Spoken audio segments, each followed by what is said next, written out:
জুলাই বিপ্লবের ঘোষণাপত্রের মাধ্যমে সমাধি রচিত হবে ৭২-এর সংবিধানের।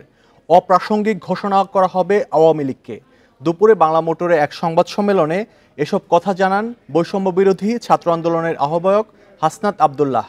আর জাতীয় নাগরিক কমিটির মুখ্য সমন্বয়ক সার্জিস আলম জানান, এই ঘোষণাপত্র সামগ্রিকভাবে পুরো বাংলাদেশের লিখিত দলিল হয়ে থাকবে, যে দলিল নতুন স্বপ্ন ধারণ করবে, বাতিল করে দেবে বিগত সময়ে রাজনৈতিক প্রক্রিয়াকে।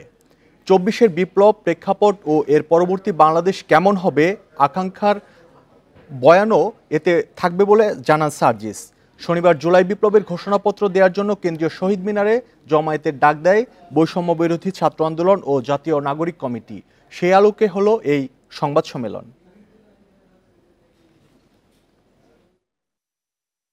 এই ৭২-এর সংবিধানের বিপরীতে গিয়ে মানুষ যে রাস্তায় নেমে এসেছে, সেটির প্রাতিষ্ঠানিক দালিলিক স্বীকৃতি ঘোষণা করার জন্য আমরা ৩১ ডিসেম্বর ২০২৪ বেলা ৩ ঘটিকায় ছাত্র জনতার উপস্থিতিতে শহীদ মিনার থেকে, যেখান থেকে আমাদের এক দফা ঘোষণা করা হয়েছে, ঠিক সেই জায়গা থেকে আমরা আমাদের প্রক্লেমেশন অফ জুলাই রেভলিউশন আমরা ঘোষণা করব। সামগ্রিকভাবে এই যে আমাদের জুলাই বিপ্লব, এই বিপ্লব থেকে আগামীতে বাংলাদেশের মানুষ যারা এই অভ্যুত্থানের সাথে সম্পৃক্ত ছিল, যারা ফ্যাসিস্ট বিরোধী আন্দোলনে প্রত্যক্ষ এবং পরোক্ষভাবে অংশগ্রহণ করেছিল, তাদের প্রত্যাশা কি, আশা আকাঙ্ক্ষা কি, আমরা আমাদের জায়গা থেকে মনে করি এই সামগ্রিক বিষয়গুলো, আমাদের এই জুলাই বিপ্লবের সামগ্রিক বিষয়গুলো একটি ঘোষণাপত্রে লিখিতভাবে লিপিবদ্ধ থাকা প্রয়োজন।